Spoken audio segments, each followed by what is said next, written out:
नमस्कार, एक बार फिर आप सभी का स्वागत है।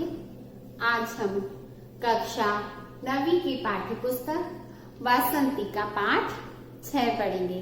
पाठ 6 है हमारा टेलीफोन। टेलीफोन विधा है व्यंग और इसके लेखक हैं हरिशंकर परसाई जी। तो आइए सबसे पहले हम हरिशंकर परसाई जी का जीवन परिचय पढ़ते हैं। हरिशंकर परसाई हिंदी व्यंग विधा के समर्थ व्यंगकार हैं। रचना की मूल अंतर वस्तु और उसके भाषा शिल्प दोनों ही स्तरों पर परसाई जी की अच्छी पकड़। उनके व्यंग में हास्य और विनोद का फूट मिलता है। परसाई जी ने व्यापक जनमुख दृष्टिकोण से विचारक बेजोड़ व्यंग्यात्मक शैली में लेख लिखे हैं। परसाई जी ने हमारे सामान्य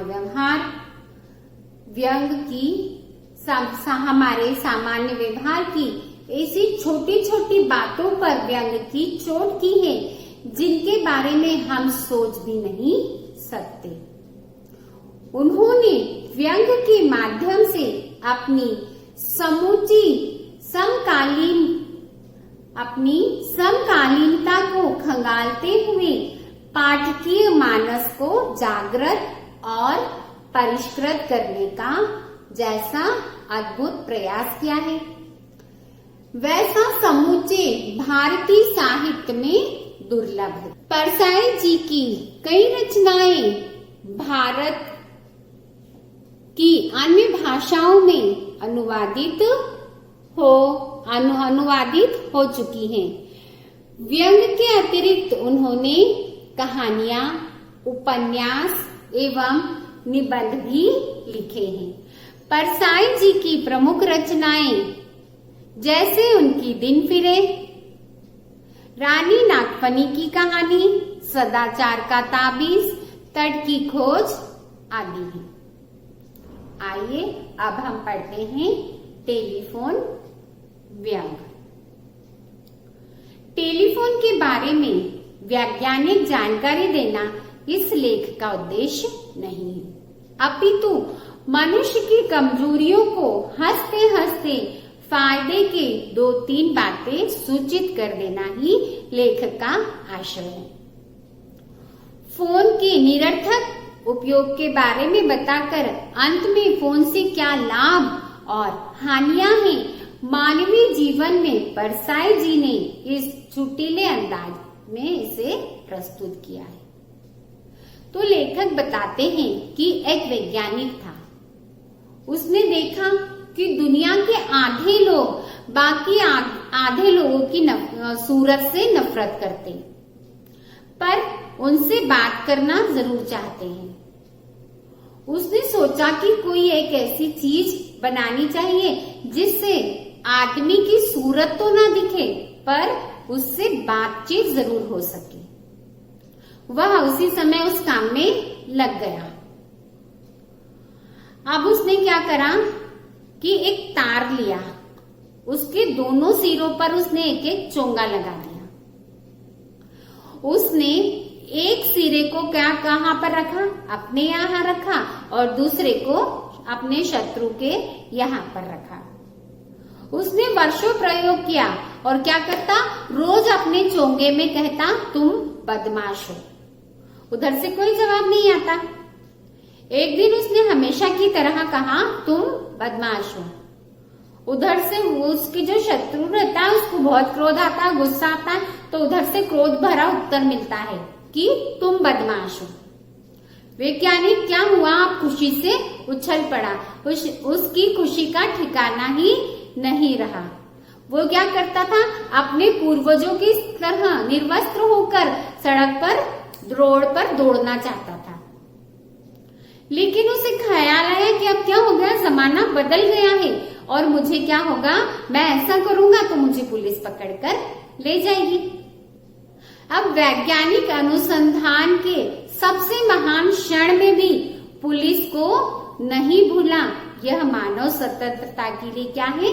शुभ लक्षण है। इस आविष्कार से मानवीय संबंधों में क्रांति आ गई। अब क्या हो गया, दुश्मन से बोलचाल बंद करने की कोई आवश्यकता नहीं है। यदि हम उसकी सूरत नहीं देखना चाहते तो हम क्या कर सकते हैं, उसकी सूरत देखे बिना ही हम उस पे फोन पर बात कर सकते हैं, उससे बोलचाल बंद नहीं कर सकते। ये ठीक उसी प्रकार हुआ कि एक वैज्ञानिक ने क्या करा था, उसी महान के समान, कि वो क्या हुआ था कि वो एक विचारक था। उसने कहा था यदि बताया था कि जिससे बोलचाल बंद हो तो हम उससे क्या करते हैं, लिफाफे में कोरा कागज भेजकर पत्र व्यवहार कर सकते हैं। अब टेलीफोन के आविष्कार से क्या हुआ, मनुष्य जाति का नैतिक स्तर उठ गया। फोन पर सच और झूठ अब दोनों ही क्या है, बड़ी ही सफाई से बोले जा सकते हैं। आदमी आमने सामने बैठ के तो झूठ बोलता है पर सच बोलने में संकोच करता है। तो टेलीफोन के कारण क्या हो गया, सत्य भाषण 67% बढ़ गया। इससे मनुष्य जाति क्या हो गई, अधिक वीर बन गई। पहले जिसकी छाया से भी डर लगता था, जिसे देखकर हम डरते थे, अब उस आदमी को हम फोन पर आसानी से गाली दे सकते हैं और जब तक वो पता लगाकर हमको पकड़ने आएगा, जब तक हम भाग चुके होंगे। लेखक ने बताया कि अब मैं आपको फोन पे बात करने का तरीका बताता हूँ। भारत पिछड़ा हुआ देश है, उन्होंने कहा, और लोगों को फोन पे बात करना नहीं आता है।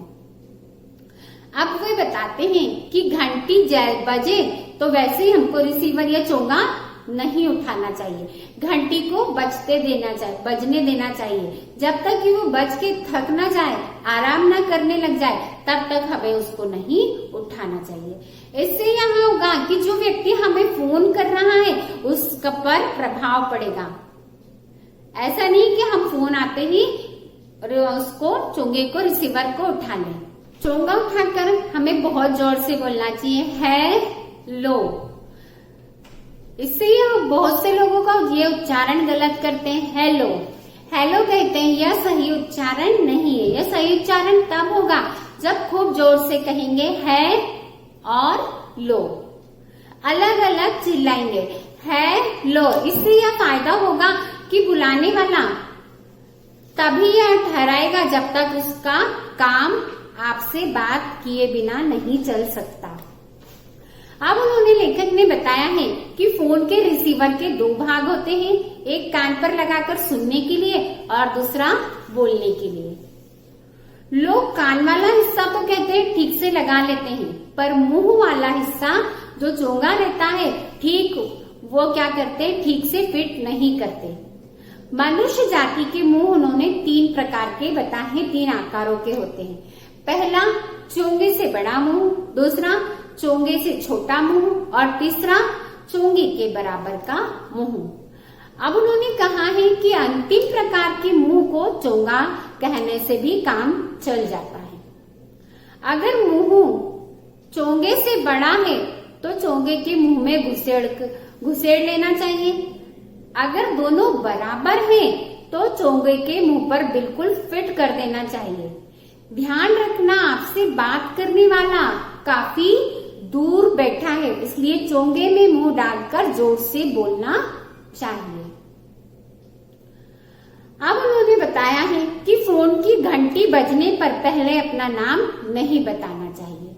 यदि फोन के शिष्टाचार के नियम यही है कि जिसे रिंग किया जाए उसे पहले अपना नाम नहीं बताना चाहिए। इससे खतरा यह है कि दूसरे सिरे पर यदि आपसे उधारी के पैसे मांगने वाला हुआ तो आप पकड़ में आ जाएंगे। इसलिए बड़े व्यवसायी और नेता अपनी तरफ से झूठ बोलने के लिए क्या रखते हैं, नौकर रखते हैं। वह फोन उठाता है, कौन, नौकर। फोन करने वाले का नाम पूछता है और चोंगे पर हाथ रखकर मालिक से पूछता है कि अब उस व्यक्ति को आपसे बात करनी है या नहीं। इस पर इसके लिए वो घर पर हो, किसी के लिए वो घर पर होते हैं और किसी के लिए घर पर नहीं होते हैं, किसी के लिए रहते हैं, किसी के लिए नहीं रहते। जिसका देना है उसके लिए घर पर नहीं है, जिससे लेना है उसके लिए घर पर है। अब क्या होता है कि जिसके आपने काम किया है उसके लिए नहीं है, और जिससे पिताजी ने फोन उठाते और तब उसे कहा कि कितने के हैं पूछे, यह नहीं बताते हैं, उससे पूछते हैं आप कौन साहब बोल रहे हैं। फोन दो तरह के होते हैं, लेखक ने बताया है कि फोन दो तरह के होते हैं, एक कॉल रेट वाले होते हैं और एक फ्री वाले, मुफ्त वाले होते हैं।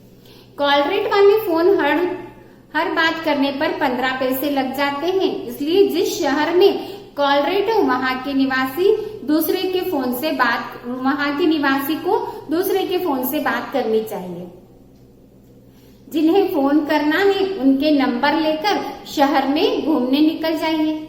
जैसे ही किसी परिचित के घर हम पहुंचते हैं, कोई परिचित के घर फोन है, उनके घर हम पहुंच गए और घर से निकलने के बाद याद आया कि मुझे तो उसको फोन लगाना था, जरूरी फोन लगाना है, तो उनके फोन से आप बात करिए और फिर जब आप उन्हें 15 पैसे टिकाने लगेंगे तो वो मना कर देंगे कि रहने दीजिए।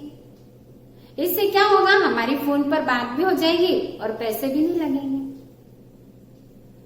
तो उन्होंने कहा कि व्यक्ति क्या करता है, जूते की मार को 1 साल में भूल जाता है, चाटा 6 महीने में भूल जाता है और गाली 1 महीने में भूल जाता है, और फोकट ही फोन पर बात करने की बात हफ्ते में भूल जाता है। इस तरह फोन से महीने में 4 बार मुफ्त में बात की जा सकती है। लेखक ने कहा जहाँ कॉल का पैसा नहीं लगता वहां तो हमेशा ही बात करनी चाहिए। अब लेखक बताते हैं कि उनके पिताजी जब काम करते करते ऊब जाते थे तब किसी से फोन करने लगते थे, कहते थे क्या समाचार है कहकर तकिए पे लुढ़क जाते और थोड़ी देर बाद फिर कहते क्या समाचार है, फिर पैर फैलाकर कहते थोड़ी देर बाद क्या समाचार है, और आंखें बंद करके लेट जाते और फिर कहते क्या समाचार है। बस इस तरह लेटे लेटे बातें करते रहते। वह रिसीवर रखकर एकदम, और ऐसे बात करने के बाद वह रिसीवर रखकर एकदम ताजा महसूस करने लगते। लेखक बताते हैं कि कॉल रेट न होने का हम पूरा फायदा उठाते हैं, खूब बातें करते हैं। छुट्टी के दिनों में भी हम दिन भर बातें करते हैं, अपनी सहेलियों से, अपने दोस्तों से घंटों बातें करते हैं। बहन भी हमारी उनकी सखियों से घंटों बातें करती है। यहाँ तक कि हम अपने कुत्ते की बात भी, वो बताते हैं कि हम अपने कुत्ते की बात भी चोपड़ा साहब के कुत्ते से करवा लेते हैं कि फ्री में कॉल हो रहा है तो कुत्ते की बात कुत्ते से करवाते हैं। चोपड़ा साहब का लड़का टोनी उनका दोस्त है, वह भी कुत्ते को मुंह पर रिसीवर लगा देता, वह अपने कुत्ते के मुंह, और लेखक अपने कुत्ते के मुंह पर लगा देते, फिर अपने कुत्ते को चिढ़ाते तो वो भौंकता, उधर से कुत्ता सुनता वो तो वो भी भौंकता। इस तरह कुत्ते के सवाल जवाब चलते रहते और लेखक कहते बहुत मजा आता है। इस प्रकार टेलीफोन से हमें कई लाभ है। धन्यवाद।